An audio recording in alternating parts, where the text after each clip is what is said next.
This episode is sponsored by Dr. Chrono by EverHealth, the #1 mobile all-in-one EHR. Built specifically for medical practices, Dr. Chrono includes an integrated feature that powers a seamless payments acceptance experience. Dr. Chrono Payments offers multiple ways for patients to pay as well as insurance credit card processing. As a Dr. Chrono customer, you can easily activate our fully integrated payment solution that will streamline your cash flow and help you get paid anytime from anywhere. Deliver the best patient experience with a fast and easy way to collect payments. Visit drchrono.com/payments. That's drchrono.com/payments to learn more about Dr. Chrono today.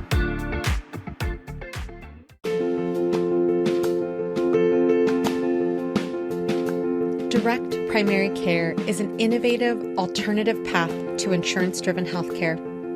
Typically, a patient pays their doctor a low monthly membership and, in return, builds a lasting relationship with their doctor and has their doctor available at their fingertips.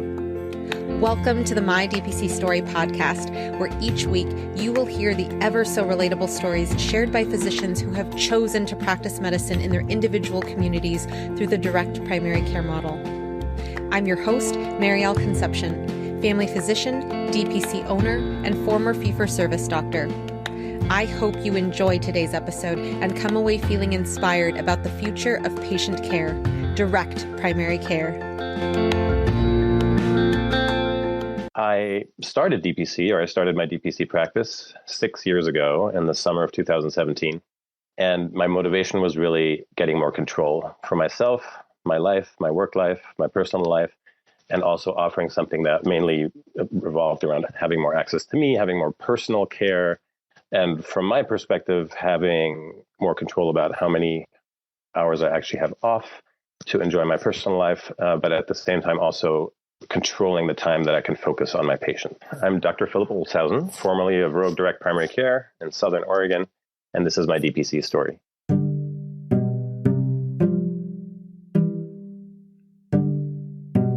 Dr. Philipp Olshausen has been an internal medicine physician since 2006, when he finished residency at the Yale-affiliated Norwalk Hospital in Connecticut. His training began in his home country of Germany, in Berlin, where he attended the Charité at the Humboldt-Universität. Having lived in the U.S. for a few years as a teenager due to his father's job, there was something drawing him back, and that led to his residency and chief residency in Connecticut. He has lived in beautiful Southern Oregon ever since. He had a career practicing primary care medicine with different independent medical practices, and one of his biggest professional achievements was opening his own direct primary care practice in 2017. Being able to step away from the third-party payers was amazing for his professional life in the way that he could provide care to patients and for the work-life balance it provided as well. He started also working in telemedicine jobs here and there, but since 2020 has made that a regular endeavor as well, and it has allowed him to experience the exciting world of telehealth and digital health with all it has to offer. It has been wonderful to be a part of that growing and expanding way to practice medicine and play another part in fixing the broken healthcare system by improving access to care, which he has found to be one of the biggest issues right up there with the unnecessarily exorbitant costs.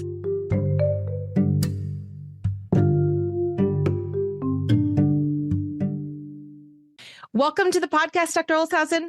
Thank you. We arranged this earlier on when you announced that you were going to be closing your DPC and doing other things with your life. And we were talking about this a little bit before recording. But, there is unfortunately an air sometimes in the Facebook groups, especially about, if you close your DPC, you're a failure. And I was saying, I'm not a failure because I left fee-for-service medicine. And so the same thing for when we go into life as DPC doctors and we are able to see what we are capable of achieving in life. It's very interesting because entrepreneurship is definitely a thing that people tend to love a lot in DPC. Some people would definitely disagree with me on that one. But for me, the entrepreneurial brain has just made me so much happier than in fee-for-service. And with entrepreneurship comes lots of things and the outlook that you have on life. I'm so excited for everybody to hear your story and also where you're going in the future, because there's lots of future coming. Absolutely. I'm happy to share. So I wanted to go back to 2017 when you opened Rogue Direct Primary Care And as of this recording, the practice closed a little over a month ago. So tell us about 2017. What was happening in your life that made you transition to DPC? Sure. So at that time, I had been in practice after residency for about 11 years. And I had always been in independent practices. And I say that just because a lot of people that do transition to DPC were in, working for big healthcare systems or big hospital systems. And I think that's a different ballgame even than working in independent physician practices that were physician owned and where things were actually a little more along the lines of what physicians wanted compared to some of these other examples. So in the grand scheme of fee-for-service insurance-based medicine, I probably had a relatively good professional life. I didn't have to see 20, 25 or more patients a day. I had to maybe see 16 to 18. So I wasn't burnt out. But I will preface all of this by saying I seem to be this personality that every few years kind of says, what else could I do? Or how could I do this different? Or maybe I should change something, or maybe I should just make a switch. So it's been pretty consistent. Every 5 to 6 years, I make some kind of major switch in my life. So people should probably know that because maybe that's not the norm for everybody. So at that point in time, I wasn't really unhappy with what I was doing, but I'd heard about DPC. I'd heard about other practice models. I'd obviously heard about concierge medicine. So I just started looking into it. And there was actually a brief moment of time where I considered or talked to my colleagues. There were 6 colleagues, all internal medicine and a group practice, to say, hey, do you guys want to do something like this together? But that quickly fizzled out because people were just looking at me like I was a little bit crazy. So I moved on and researched for myself. And I think I remember going to at that point, it was in Kansas City, the DPC conference. And that really sold me. I mean, before I was kind of thinking about it, maybe it could work, but that sold me. I left that conference knowing that I was going to do this, come hell or high water. So that's what happened. When you talk about that, you were talking to your fellow physicians, internal medicine docs who were just like, I don't know about that. Like, be well, have fun, you do you, but we're going to stay here. What were those discussions like? Like, what exactly did they not latch onto the same way? Because yesterday, like, this is just a side story, I drove to Walnut Creek and I was talking to the doctor there who's an independent doctor. This doctor has been working for John Muir and other, Medi-Cal clinics. And then, we were talking about DPC and the comment was initially, that'll never work in the Bay Area. And I said, well, look at Dr. Nazia Sharif. She's a pediatrician killing it over in Orinda. And she was like, wait, what? And so it's so interesting to, have these conversations. I feel it's so different when we talk to our fellow colleagues who have already graduated residency and who are in fee-for-service than it is a medical student or resident for the most part. So what were those conversations like? And what did they get differently than you when you were thinking DPC? It's a good question. Let me jog my memory. So I think one of the things was they wanted to take little baby steps. They wanted to say, can we, obviously everybody was struggling with how much they were making seeing Medicare patients, which automatically is a high percentage in an internal medicine practice. So they were thinking, can we charge some kind of an annual fee to provide services that are officially not Medicare covered, which of course immediately goes along with lots of legal, you have to have somebody really write a good contract to make sure that's above board with Medicare. But they didn't want to take that real big step, which was essentially, this practice is done the way I'm doing it, and I'm going to just jump in and try something completely new. And I think there were different concerns. Some were close to retirement and just didn't want to go that route. Some were very young and just out of residency and still were struggling with, okay, how am I going to pay all that debt off? So there was just different life situations and everybody had their own worries. I wouldn't call myself typically an entrepreneur. So I wasn't this person that always did these things. Just at the time, that was just felt right to me. So I can't tell you why for me it was less of an issue, but those were all the different worries. And I think one worry that I should also mention is that they said, well, a lot of patients will drop off, which is true, of course, and kind of have to because you can't have that same volume in your DPC practice. And they were concerned about that and they didn't really know where they would go. Even though I'm in an area that I wouldn't necessarily call underserved, there's a bit of a difficulty getting in with a new primary care physician. So that was another worry. And it's interesting because that was in 2017. I'm sure that that's much more impacted now. And, for those people who aren't aware, where you were practicing, when you go to the website, it's like the same website design for, I think it's like 4 different practices as of today. And so, there's lots of people who see adults in that building that you were in, but it is definitely something to think about, especially for listeners going to move to rural or urban and thinking about DPC. Now, when you went to that conference, what was it that, despite you not being like super entrepreneurial and super, I'm going to do DPC before going to the conference, what was it that truly convinced you like, this is it? Well, you hear a lot of inspiring stories, of course, from people that have done it. And you're like, oh, people actually can make this work. And I think in the end, though, the conference managed to take away some of my worry or fear or concern, which everybody has, starting a new business, no matter what it is, no matter what industry it's in. So that was probably the biggest thing. There were people there that were able to alleviate my concerns that were still, roaming around in my head. That's awesome. And that is definitely something that will happen at any conference that you go to when it comes to DPC. So when you were transitioning, let me ask you about that, because how we mentioned your practice was already in a building that's close to a medical center, the regional medical center. It is in a building where there's Rogue Valley physicians, and that's a PC in and of itself. So how did it work to transition from your practice as an internal medicine physician with a group to your own independent DPC still within the same building? Yeah, I think in lots of ways I was really lucky because I was in this group of, with me, 7 docs. There were a couple of other clinics and other locations that were part of the PC, but I really just brought up to them, this is what I'm planning to do. Are you guys cool with that? And they said, sure. It did mean me separating from the PC or, the clinic, but there was this separate partnership of owning the building, which I still own to this day with them. So I own a 7th. And so in a way that made everything easier is they didn't really see a problem in me leaving the practice. It wouldn't affect their finances. If anything, maybe they'd get some patients that didn't want to join me in DPC. And then there was the building that we all still shared. So it was this automatic transition to say, yep, you can carve out this, whatever it was, 900 square feet of, the space that you need. And we have no issues. So in a lot of ways, things were easier for me because I know people that want to make this transition and they're working for a big clinic that's owned by a health system, et cetera. I mean, all kinds of barriers are put in their way, right? For me, I was able to draft a beautiful letter, send it out to all my patients. Nobody was blocking me from doing that because they didn't care. It didn't affect them in any way. So I was very lucky and I was able to keep that space and just work kind of alongside them as this own separate business entity. Definitely lucky there, because listeners might be dealing with non-competes in different states, and especially if you are working for a larger corporation versus a small group. So that's fantastic that that was your experience. Now, one of the things that I wanted to ask here goes into how you envisioned your DPC, because Google reviews tend to stay forever and a day.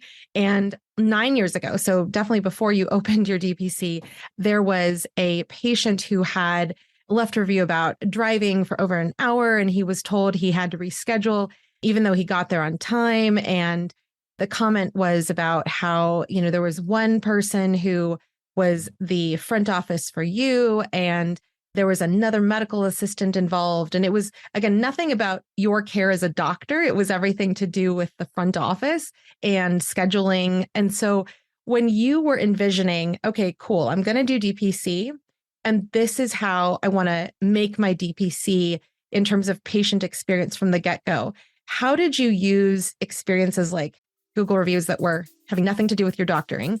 And how did you incorporate those into planning your DPC? Stay with us. We'll be right back. Thank you to Spruce Health for supporting the My DPC Story podcast. The ways we communicate have changed dramatically over the past decades, but technology and tools in healthcare have not kept pace. Patients want more access and digital convenience, as well as the ability to text their care teams. Care teams are inundated with more communication and rising expectations, but are still using tools and technology stuck in prior decades.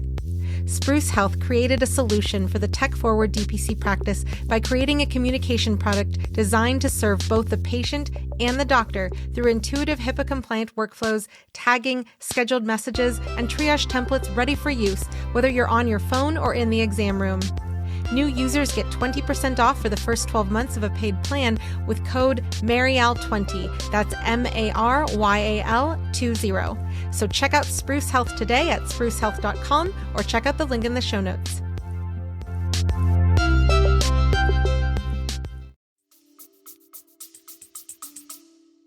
I don't know that I had a very specific picture other than wanting to make or knowing that I was going to be able, due to less patient numbers, et cetera, to actually accommodate people, meaning be able to schedule them in a much more appropriate way, time-wise.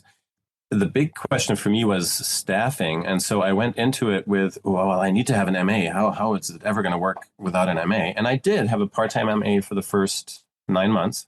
And she was very helpful in, getting all records into the new EHR system and all that jazz. After 9 months, we sat down and said, well, you answer about 3 to 5 phone calls a day max, and I can room my own patients. And it helped that she was moving on anyway to kind of do other things. So when the first 9 months were over, since that time, I never had staff again.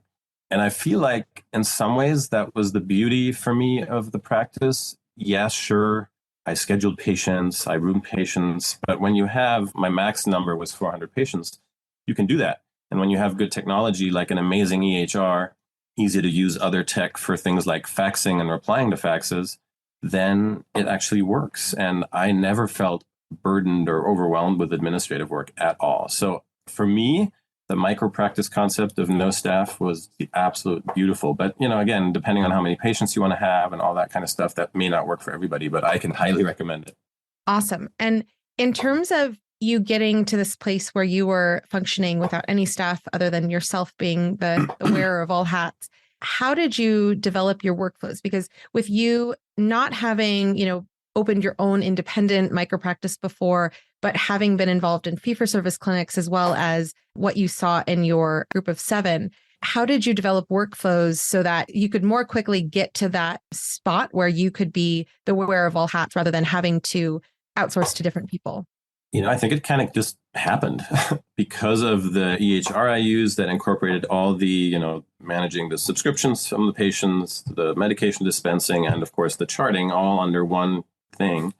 That made it easy. And so I didn't really sit down and, work out policies and procedures for myself or really structured workflows. It all just kind of happened and it worked. So I didn't question it. Something as simple as the faxes that, sometimes can be overwhelming because you get things from home health and pharmacies and all that stuff. If you have an easy app to use where you can literally just sign it on your phone and just hit reply, and it takes you, 5 minutes to go through 20 faxes, then you don't need staff for that. And it helps because you know everything the way you want to do it, and you don't have to train anybody in the way you want to do it. So yeah, I didn't plan a whole lot. It just kind of happened. I'm just going to drop this there because I still meet people who aren't aware, but even on your phone, like if you're using an app, whether it be just a native app in your phone or it be a medical app, you can save your signature and put that into documents. And I love that it came organically. I asked that question. Some people have, everybody has different answers, but some people have more organic answers and some people have, I planned because blah, blah, blah, blah. And I love that. It's, again, if you've seen one DPC, you've seen one DPC. Right. And that's how it worked for you, which is great. So tell us about your practice. You said that your panel was full at 400. How long did it take for you from opening to getting to 400? So again, I was lucky in the way that I had an existing practice that I could tell people about it. And when I remember at the DPC Summit, very specifically, it was like 5 to 10% of your patients will probably stay with you was kind of the general accepted number. And I don't know if that's changed over the years, but sure enough, I think I hit probably even a little more than 10%. So I was very lucky that within the first, weeks of opening, 220 of my existing patients followed me. And this is the other aspect that we didn't really talk about yet, is the whole business aspect, right? Because I talked to one of my colleagues that I worked with in the building when I knew I was going to close, because I was kind of like, you want to take this over? You're kind of a younger guy and you're just kind of working like crazy. And the first thing he said to me, I kind of do, but I'm just so afraid of the business side of things. The business side of things was the easiest thing for me. I mean, and maybe I didn't know this ahead of time, but in any kind of business model where you have a certain number of clients, let's call them, and they pay you the exact same amount every month, there's not a whole lot of fluctuation with, your profit margin. It's pretty stable and pretty predictable. So once I knew I had 220 patients, I could calculate, all right, here's my income. And I was actually good. So I was able to pay myself a salary from the get-go. Now, yes, I wanted to go up a little further because I wanted a higher salary, but I was safe. And I'm one of those plan B people. So I came up with all these things. Okay, I could do telehealth if I'm not making enough money. I could maybe work in a local nursing home. I had all these ideas. At the local county jail, they are always looking for doctors to have. So I had all these things in place and I really didn't use any of them or very little. And yeah, so I was lucky. And then within, I think, 6 to 9 months after that, I kind of grew to a max of 400. And that was all either some latecomers from my existing practice previously, or then I would say word of mouth, because I never did real hard marketing. I had a Facebook page, which I don't think I really ever used. I did one town hall meeting in the beginning, and this was really more for my patients to inform them outside of the letter, which really went well, but I wouldn't say I got any new people from that.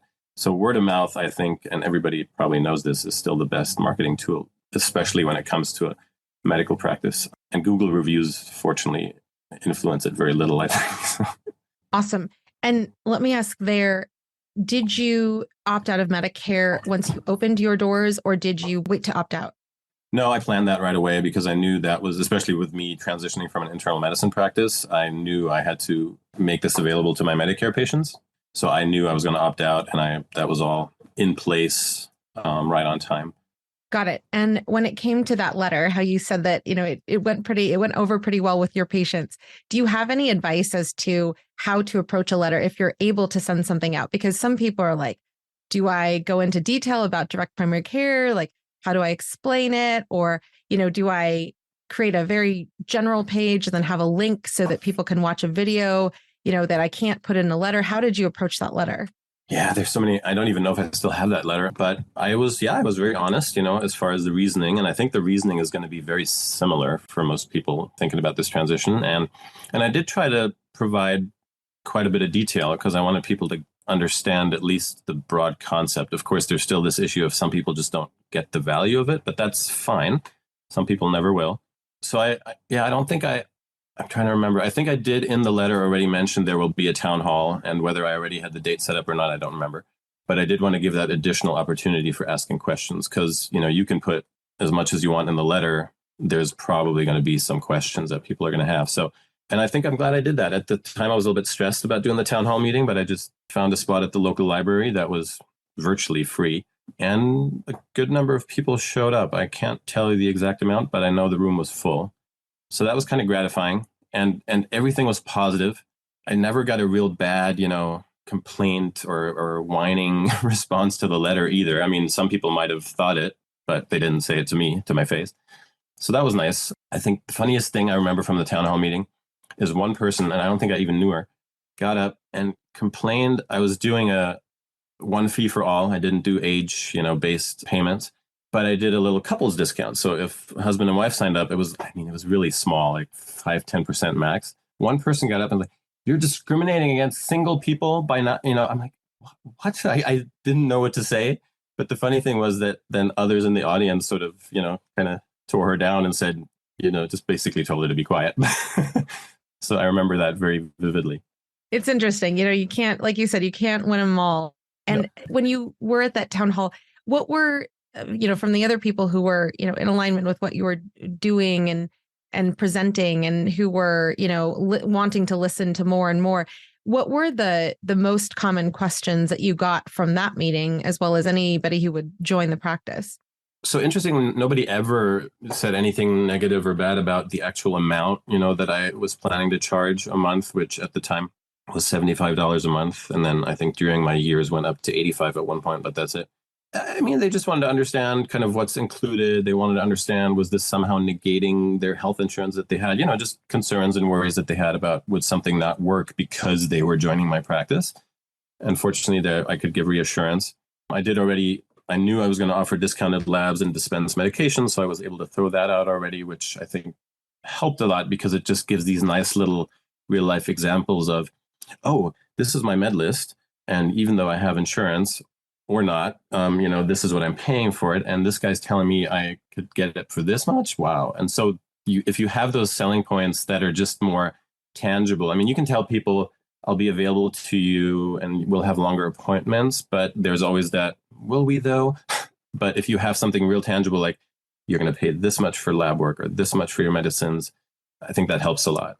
It's so interesting because I was talking to one of my dearest friends from residency. She is a fee-for-service doctor in a large corporation.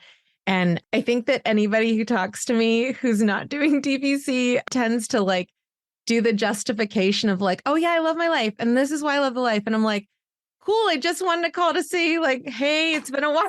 We didn't necessarily need to talk about like, what's going on at the corporation. But it was interesting because, I was thinking about this morning before we got on the recording. Like when I talk to doctors, medical students, residents about, autonomy and about how, you can have the time with your patients that you need, I tend to forget mentioning like the financial harm and the financial lack of harm that can be in fee-for-service or DPC, depending on how you present something to the patient. So, for example, I had a patient who was coming to me for a one-off physical through the fire department. And, we're going through medical history because I'm doing a physical.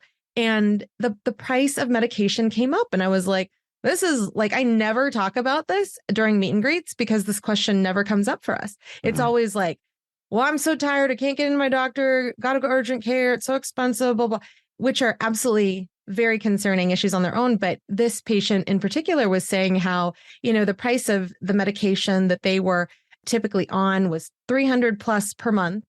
And then, so I went on to an online coupon site and I was like, or you could pay $54 per month by using this free coupon, or in wholesale pharmacy access through direct primary care, it'd be $15 a month. So this is an example of how, the cost per year of care really can actually be a savings and not, oh, I'm going to pay more in addition to my insurance. And I think I've mentioned this on the podcast before, but there was a patient who has joined the practice who paid like $1,800 for an ER visit.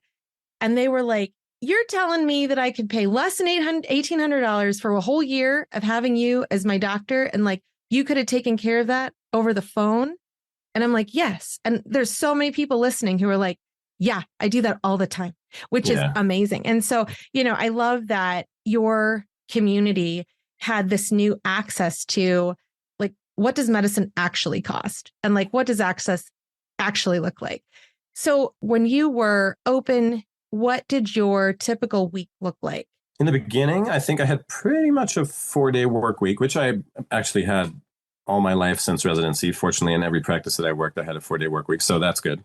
And I think I actually kind of turned it more into a 3.5 to 4 day work week in the beginning. And of course, in the beginning, there was a lot of additional work of just getting charts moved from one system to the next. So that took some time.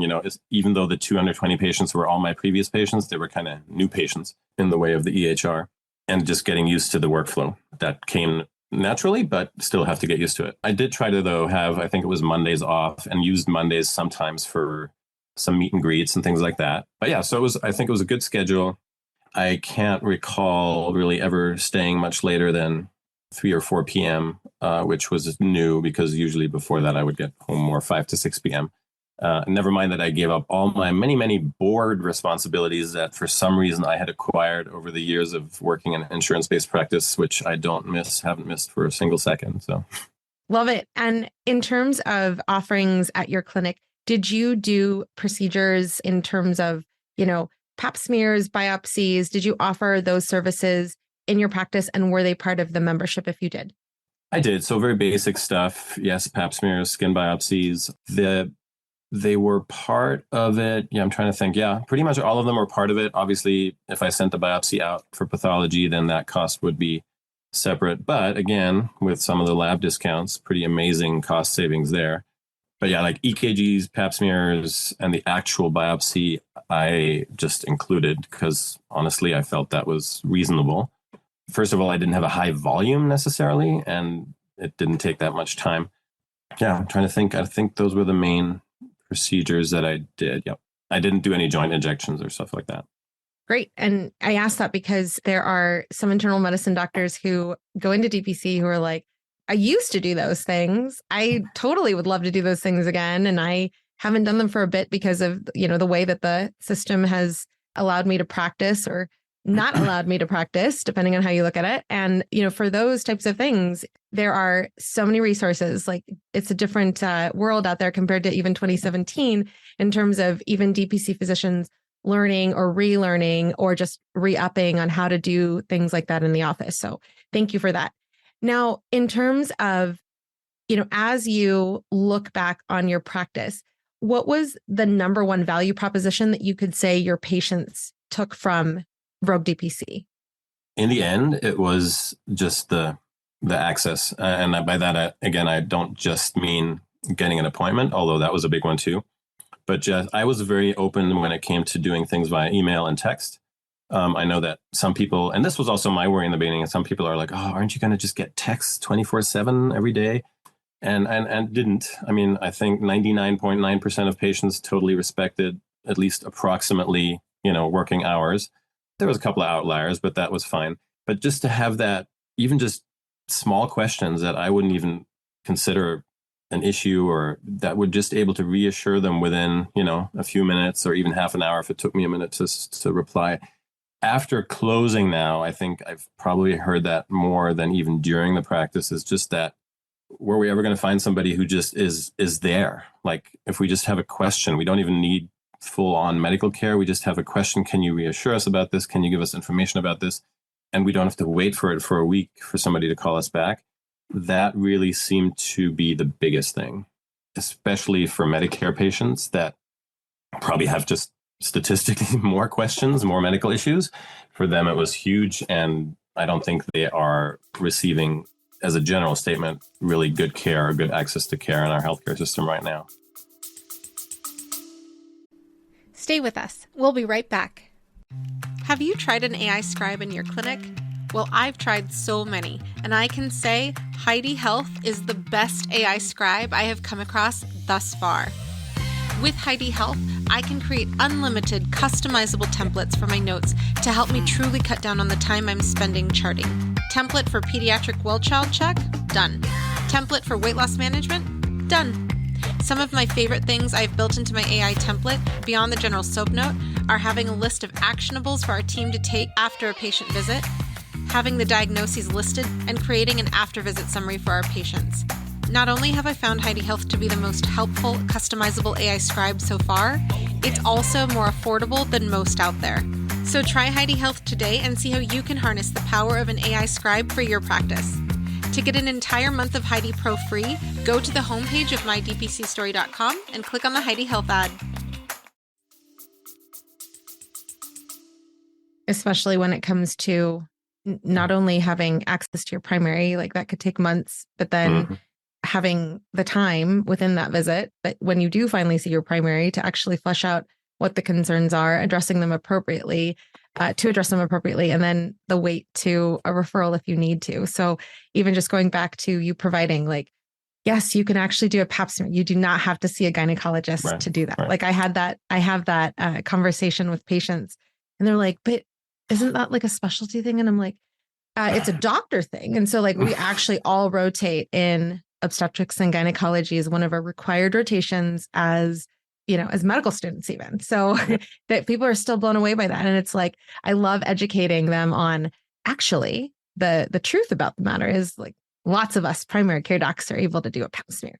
Mm-hmm. So when it comes to the patients loving your practice, and clearly there were so many people who joined on immediately, but then also it grew to 400 and people left reviews, like one of them commenting about how they had left the state, but then came back after 3 or 4 years being away.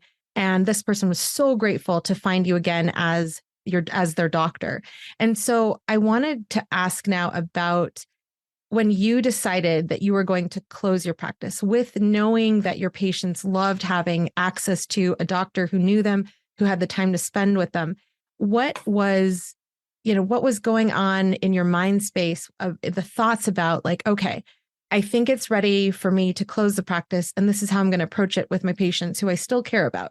Yeah, I mean, you obviously think about the fact that this is going to impact people. But I also had to tell myself, the buck can't stop with me. So there has to be alternatives for them out there. And I did try my best or come up with a plan to try to help them find those alternatives. And I think in the end, it worked out pretty well. There may be a handful of patients out there that disagree with me on that, but they didn't let me know. Yeah. So in the end, while I had some thoughts about that's a real shame that they're not going to have the same access to care, it was something I had to do for myself. So. And there is no shame in that whatsoever. I learned in undergrad at a golf tournament where there was a couple of people at the golf tournament. We were hosting a golf tournament to raise money for our Filipino Veterano clinic, a free clinic. And the golf cart with these two people fell over. And I was like running up the hill screaming like, help, help, help. And I remember a doctor who was a neurosurgeon turning to me and saying, hey, you know what? I totally get that. Like that was a situation where you needed help. But like in terms of losing your mind, freaking out. Like if you can't take care of yourself, you can't take care of others. And it's so interesting that, from that situation, just that sentiment of like, wow, if I am not, showing up as a person who can be calm and think and be, open to hearing all of the different things or, not being irritable because of not having sleep or whatever the things that I experienced in fee-for-service. Like if you're showing up better for your patients, it definitely makes a difference in terms of their care. But also, there always is, you have to take care of yourself before you can take care of others. So when you decided to close the practice, I want to ask about how you went about letting people know. Did you slowly do it through visits as people were seeing you, or how did you let them know differently than you had when you were opening the practice? Yeah, I didn't do it sort of slowly because then, where I live is a relatively small community. It's not a big city. So I knew that if I was going to do that, there would just be this spreading of the information without me controlling it. So I decided, no, I'm going to send an email, actually, in this case, not a letter, to everybody.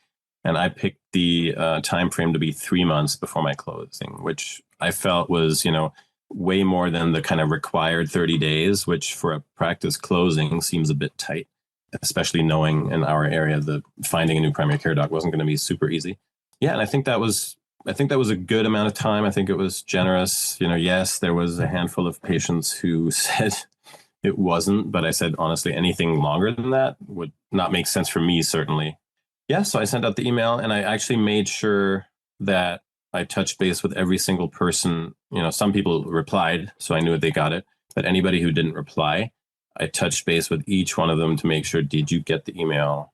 Do you have any questions? So that in the end, I had a long list of, well, at that time, it was only 300 patients that I could check off, everybody has been informed.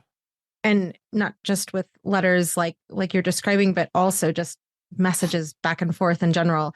That's something I'm grateful for to have in our EMR. Like it says like patient opened, whatever. And it's so important because like sometimes you'll have patients who are so busy and they forget stuff. And some patients are like, they respond right away. But amongst the spectrum, like if you're trying to get that out the word, having some way where you're not, manually having to contact every single person, even in email CRMs, you can see, who opened whatever was sent. So just a tip out there, if you're looking for that, not necessarily in closing the practice, but just to have in your DPC in general. Now, in terms of looking back, when you talk about how you're the type of person who, every 5 to 6 years is like, cool, I want to do something else or add something else to the plate. At what point did you start thinking beyond DPC, and what are you planning in terms of, are you still doctoring, or are you going to take a break from doctoring for a bit now that you've closed Rogue DPC? Yes, I'm still going to be doctoring. I'm going to be fully virtual. So I've decided to do basically full-time telemedicine, and I can get into that a little more here in a minute. Even probably 3 years ago, I started to do a little bit of telemedicine on the side, not because I wasn't making enough money with DPC or something like that, but just because this particular company interested me because they were doing it with a couple of different facets, using some AI type stuff for, taking a good history and things like that. And also making the telemedicine mostly text-based, chat-based, whatever you want to call it, as opposed to phone video. way before that, I did some telemedicine just for some extra income when I transitioned. And that was mostly phone and video calls. And I felt them kind of to be, I don't know, a little bit laborious and painful and low income. So this text-based part, especially because I've been texting like crazy for years with my DPC patients, and I felt it was wonderful, and they did, intrigued me. So I kind of started part-time with that company, and I think that sort of was there for a little while and maybe pushed me a little bit to say, hey, I could do this probably more full-time. And I think when I want to talk about why I ended up deciding to close, it was never because I didn't like DPC anymore or because I thought I made the wrong decision. It was basically just twofold. Now I have a full-time job with a telemedicine company. I work in shifts, and when I clock out, I clock out. There's a wonderful thing about always being there for your patients in DPC, but at some point, it's also nice. It can be difficult sometimes where you're always like, here, got another text message, and it wasn't necessarily in the middle of the night, but after 6 years, sometimes I was like, it'd be nice to not always be on call, even though it was never near anywhere like burning out or anything like that. So there's that definitely nice aspect, in addition to being part of a kind of cool new technology company in medicine. The other big thing was not having a brick and mortar allows me to take my work on the road. I'm born and raised German. My wife's born and raised Northern Irish. We see ourselves spending at least several months a year in Europe to kind of get back there more.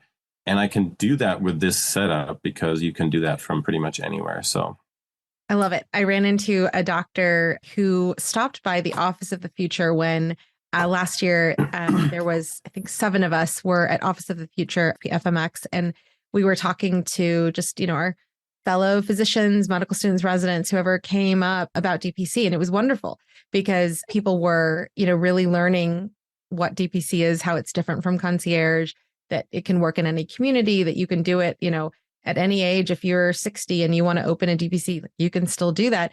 But one of the doctors I spoke with said, I just got back from Italy. Like I was on the Amalfi Coast and like I was working and then I stopped working and then I did my next tour. And so, that lifestyle, I mean, we worked our butts off to get to where we are. And it's, we get to decide our futures just like we got to decide whether we wanted to be doctors or not.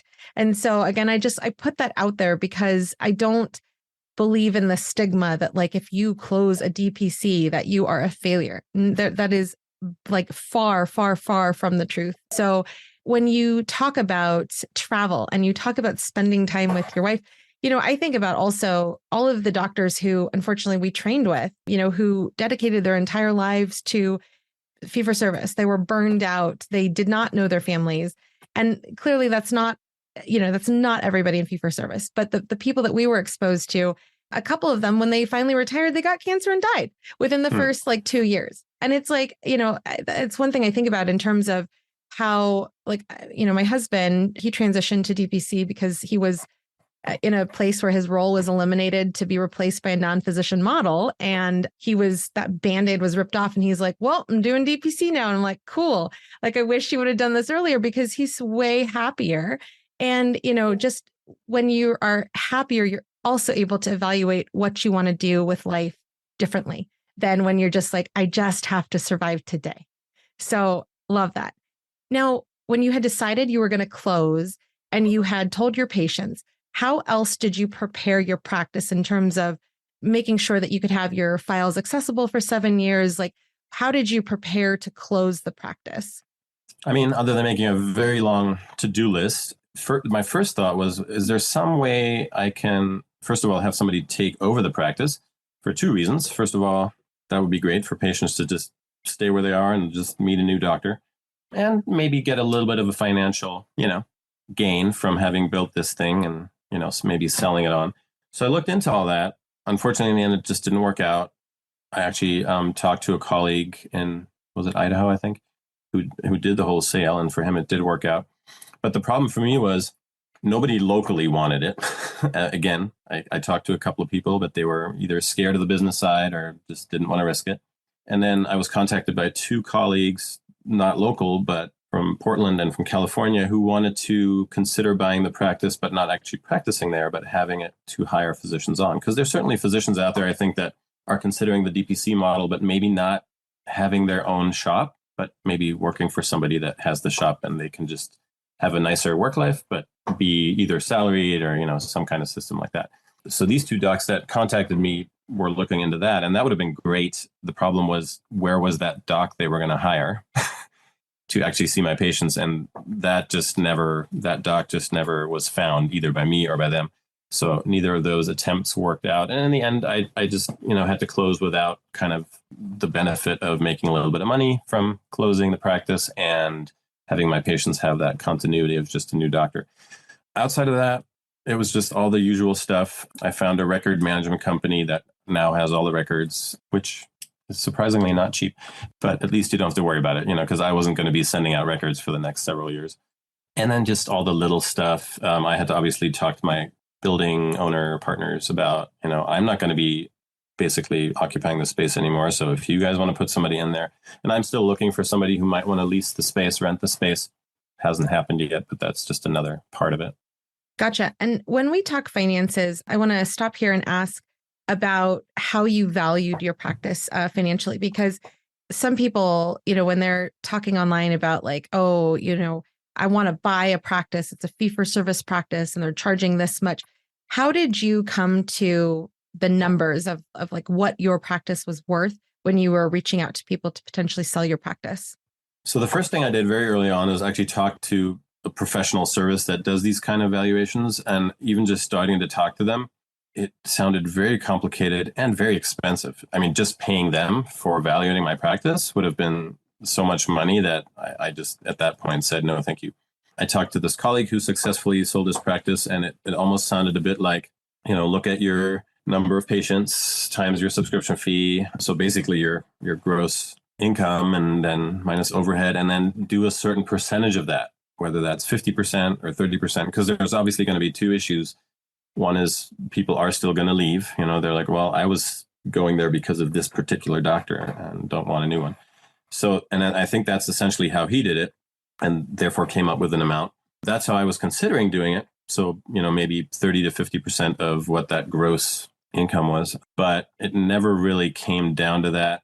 The one actual offer I got, that didn't work out because there was no doctor to see my patients, was way lower than that, which was another thing where I was like, is it worth kind of that stress of there's no doctor yet? I think in the end, it would have been nice to make a little money off a sale of a practice, but the main thing for me was to have my patients taken care of, which was why I sent the letter out 3 months early. And with this other scenario, I just wouldn't have had that reassuring kind of, okay, patients are, being taken care of. And it wasn't worth even getting a little bit of money for the practice for that risk. Gotcha. And in terms of you having this space that you own a seventh of, are you advertising it as a medical space, or are you advertising it at all to anybody who would want to come in? And on top of that, I'm totally stacking questions. Do you have a plan, or is there a plan in place at the building for people to help with build out if a renter comes in?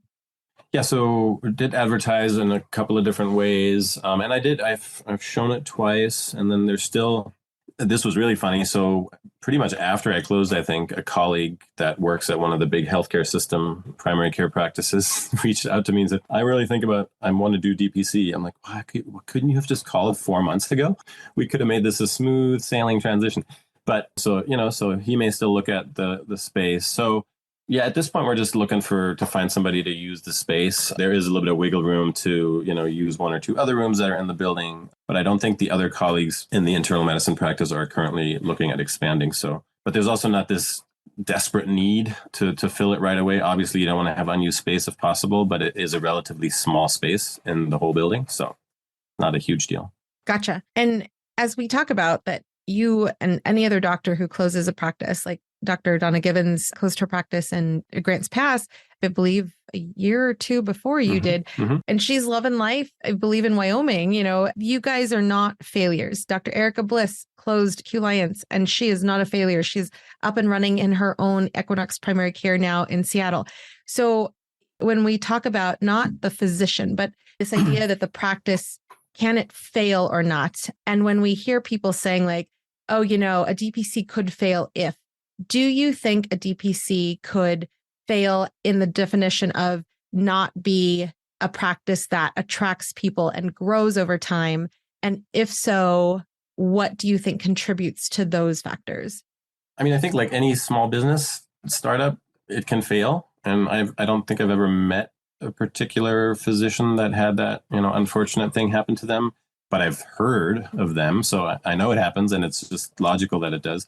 I think a lot of it depends on how you're starting. If you're starting from an existing practice, I think chances are better because you have this patient panel to kind of feed from, as opposed to, you're moving into a brand new area and nobody knows your name and you're just starting to, that doesn't mean it's going to fail, but I think the chances are a bit higher.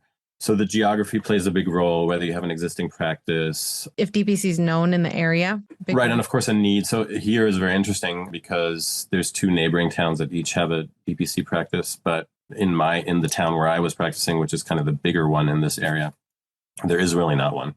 There's a few nurse practitioners that are doing some things that I wouldn't call classic DPC. It's more a lot of medical aesthetics mixed in with some primary care. And there's one naturopathic physician, but there's no MDDO in that town. So I think there is a need. In my last few months, I got calls, probably still weekly at least, for people that were looking for primary care, and some, I would say 50% of them looking specifically for DPC. And this is definitely I'm jaded because I just did I think it was the Columbia River Gorge. I know it's a different area, but ride on Peloton. And it was like, I was thinking that Medford's not a bad place to live, man. It's beautiful. Yeah. So definitely if you are, at a OHSU, or if you're somewhere where you're like, I would love to live in Oregon. I love biking. I love being outdoors. I love Oregon as a state. There's a need in a community out in Medford. So, throughout this whole interview, you shared how, you don't regret your time in DPC. I want to ask specifically, what would you say to other people if they're asking, why was it worth it? I think it was worth it to me because I did something that was outside of my comfort zone. And by that, I mean not DPC specifically, but just starting my own business, doing all those things that I've never done before. And having that experience is just, it'll always be there for me, whatever I plan to do over the next 5, 10, 15 years. And then apart from that, from a medical professional perspective, it was just great to see how much you can actually achieve, do, provide for patients if you're just changing up the model a little bit and going out of that grain that we're unfortunately all kind of accustomed to. So yeah, it was well worth it. Love it. And I know you touched on a little bit about what you and your wife are looking forward to going into the future. But if if someone is listening and they're 5, 10 years into DPC and they're thinking, what could I see myself retiring from my own DPC and selling the practice, closing the practice, whatever, what advice would you have for those people to think about if they're even considering closing or selling their practice? Yeah, I mean, I think the selling part, which is great. I think if you have built something, it would be nice to, get a little bit of a financial reward.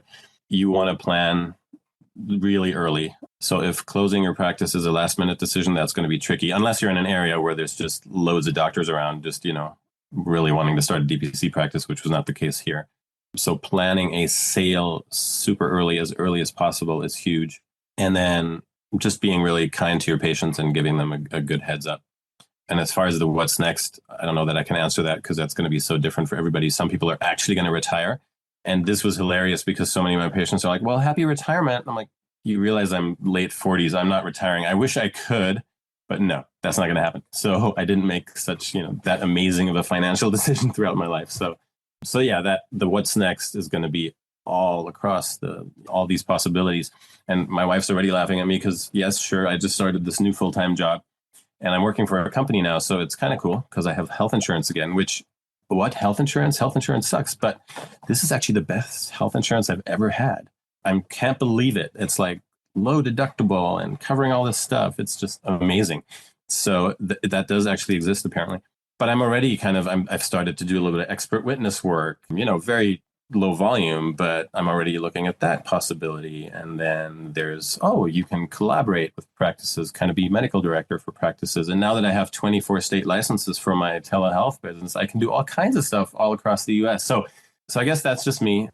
But I think there's a lot of cool stuff happening in medicine. And that's the one nice thing about our profession. I think we've never been really tied to just being a practicing doctor in a practice or a hospital, there's so much cool stuff we can do outside of DPC even. So I hope everybody finds their cool niche. Love it. And speaking to the audience from, taking care of yourself and making sure that you are, present with yourself before taking care of others, what advice would you have to others to make sure that they protect as they open DPC, plan DPC, close DPC, as they just continue being themselves?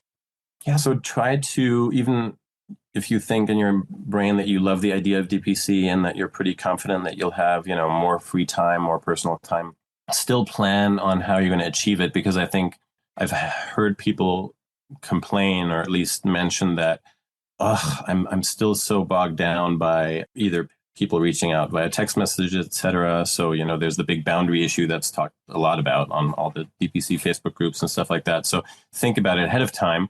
I was very comfortable texting with my patients, and I actually enjoyed it and they enjoyed it. And I think it was helpful. But for some people, that's just not the way to go. So set boundaries early. With every new patient, even though we're actually existing patients, I had a helpful tips sheet where I very clearly spelled out, this is how you contact me for this reason at this time, not this way. And so those kind of things are super important. Make your schedule yours and just think about all those things ideally ahead of time, although you can always adjust course. Amazing. Thank you so much, Dr. Olshausen, for joining us today. You're welcome.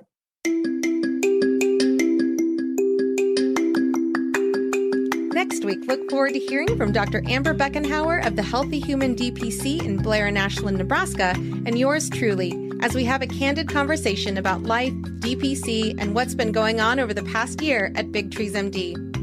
If you've enjoyed the podcast, tell someone about it. There are still lots of physicians who have not yet heard about DPC, and you can help change that. It also helps others to find the podcast if you leave a 5-star review on Apple Podcasts and on Spotify now as well, and follow us on social media. Help support the work the podcast is doing by snagging some DPC swag like t-shirts, mugs, and more by visiting the DPC swag shop today at mydpcstory.com. If you're wanting to continue learning more about DPC in the meantime, check out dpcnews.com. Until next week, this is Marielle Concepcion.